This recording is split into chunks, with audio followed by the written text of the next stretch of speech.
Po. So, ngayon, may gagawin po ako para maging mabenta tong pandesal na to.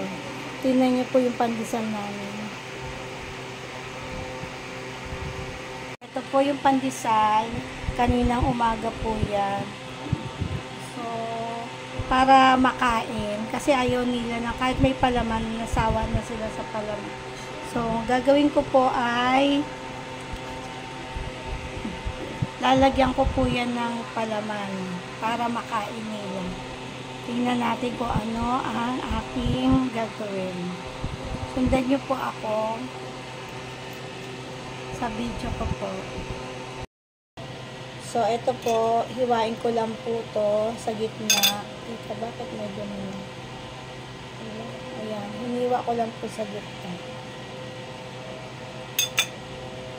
Kasi, yung pandesal sa amin, kami lang yung kumakain, kami mag-asawa, saka si tata. Pero yung mga anak ko, hindi sila mahilig sa pandesal, mas gusto nila ban. So, ito ginawa ko.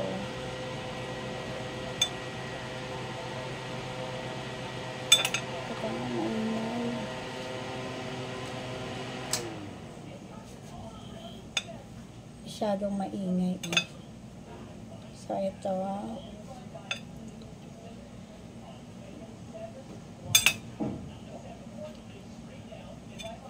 So, hihiwain po natin sa gitna yung tinapay. Tapos, lalagyan ko lang ng palaman. Pwede naman, nasawa na sila sa cheese whiz. Sa mga ibang spread. Gusto ko naman iba. Kahit ako rin nasasawa. Pag yun ang mga palaman, mga keso. So, ang gagawin ko po ay lagyan ko po ng margarine. Tapos, lagyan ko ng sukal. And then, itotos ko lang po. So, ayan.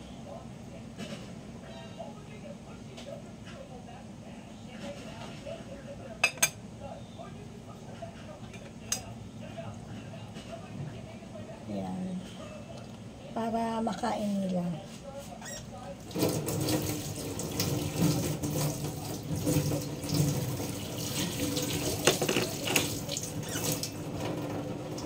Kasi pagka hindi nila nakakain yan. Gusto rin naman nila yan. Yung gagawin ko.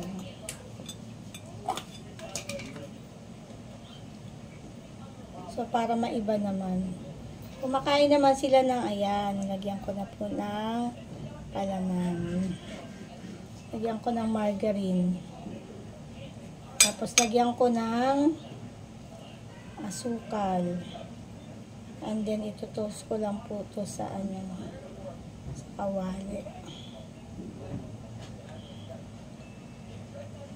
Maiba naman yung pwede rin itong maging yung pandesal. Gawin mong French toast. Babatiin mo yung itlog. Saka yung gatas. Pag-mimix mo siya. Tapos i-dip mo to. Mga ilang minutes lang naman, i-dip mo siya. Tapos ito-toast mo rin. Ganito rin. So, ito subukan ko. Itong kakagatin ba nila? So, ayan. Wala kasing ayaw na nila ng peanut butter. Hilag din sila sa peanut butter.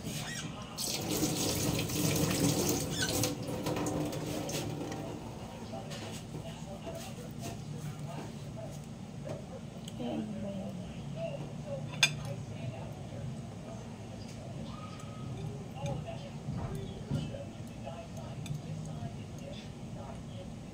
So, masarap din to na may kasamang kape. Pero, yung mga anak ko hindi nagkakape. Ano sila gatas.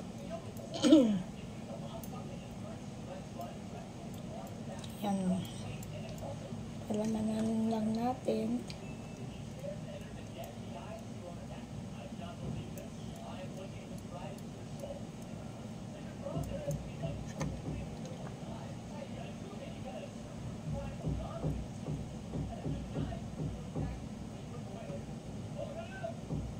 So, maingay dito sa akin.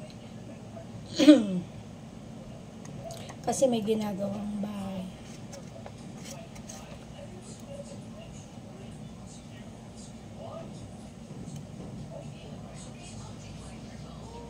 Ayan.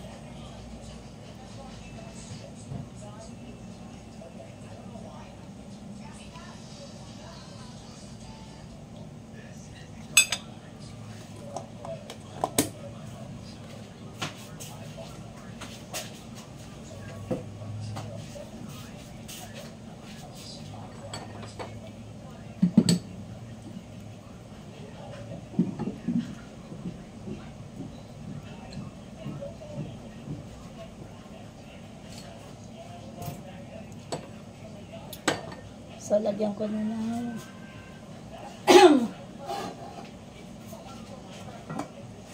sukal.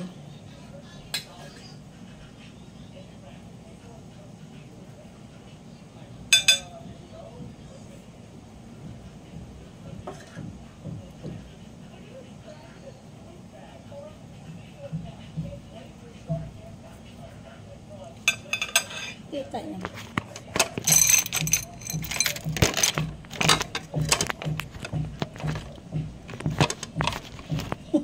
Hindi makita yung gawa ko.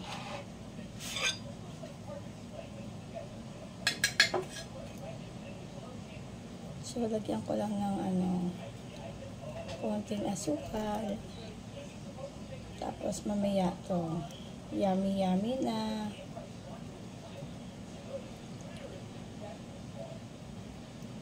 Alam mo naman yung mga anak ko, pagka bago sa paningin, yan, gusto nila yan.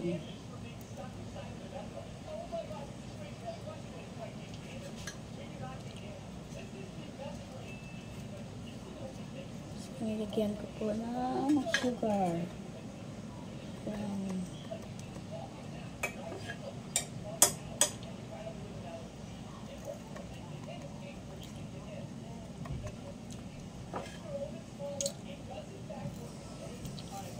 Ayan, okay na.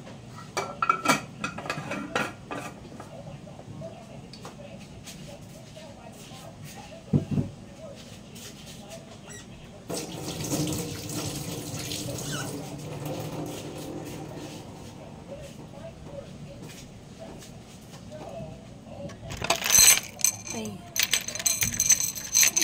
Ayaw mo ba? Ano kaya dito po na? Dito ko papatang. Ano ba yan? Hindi makita.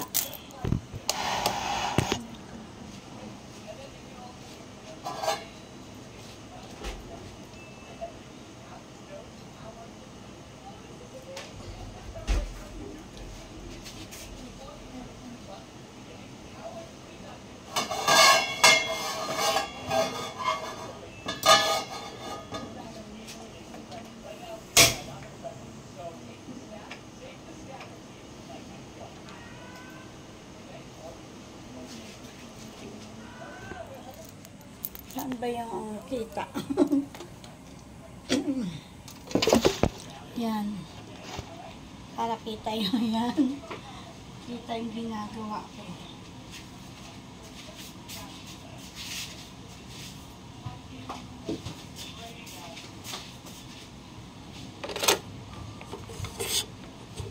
Ay, nako.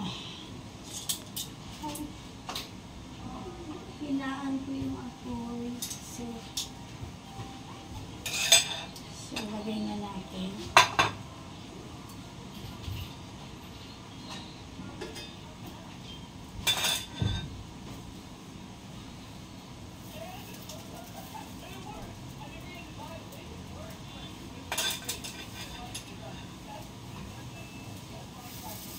Dapat mainit. Ano lang, mahina lang.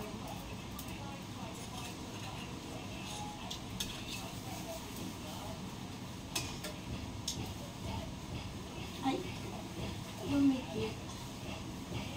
Teka nga, lagyan ko na. Teka. Lumikit.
iba shape.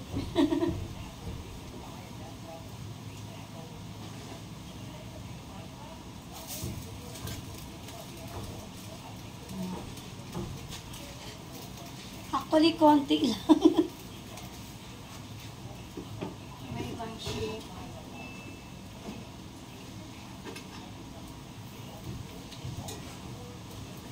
Alam mo naman si nanay. May invento. Ayan.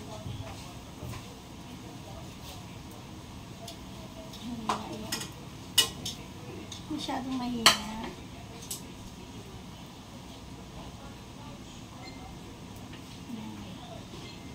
Hawisan ako. Tingnan mo. So, ayan. Ganyan yung itsura niya. Ayan. Pero kasi hindi ako mahirap ano? Oops. Ayan na. Okay. Meron ng dan.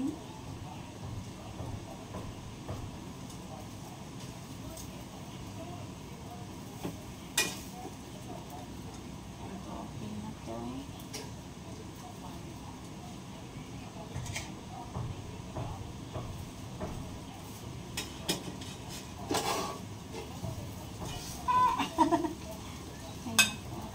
Maganda siguro pag tasty.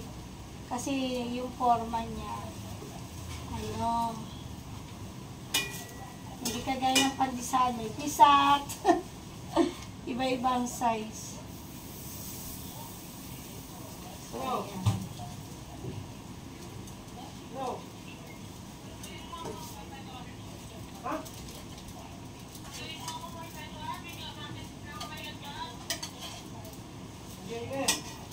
Ayan po. So, ayan po.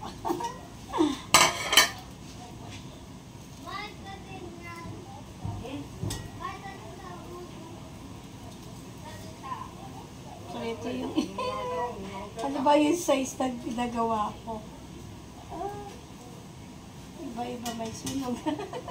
Nasunog na. Nasunog na yung ginawa ko.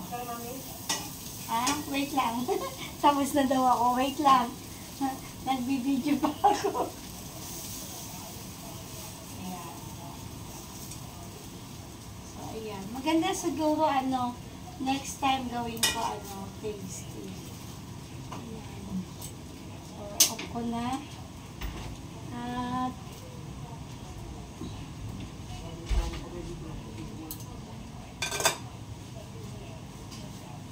yung ginawa ko, iba-ibang shape. Kasi nga, hindi, may pisat. Pandesal po, yan na hinati ko. Ay, ito, may nasunog. Na sobra ng, dikit. Pero okay na rin yan. Ayan. So, ayan. So, ayan po yung nagawa ko. So, mamaya tikman natin kung masarap. So, ayan po ang imbento ko. Pandesal with margarine, tapos tinos ko lang po. Ayan. Thank you for watching. So, ayan po yung aking nagawa. Iba-ibang shape. Ayan. Okay.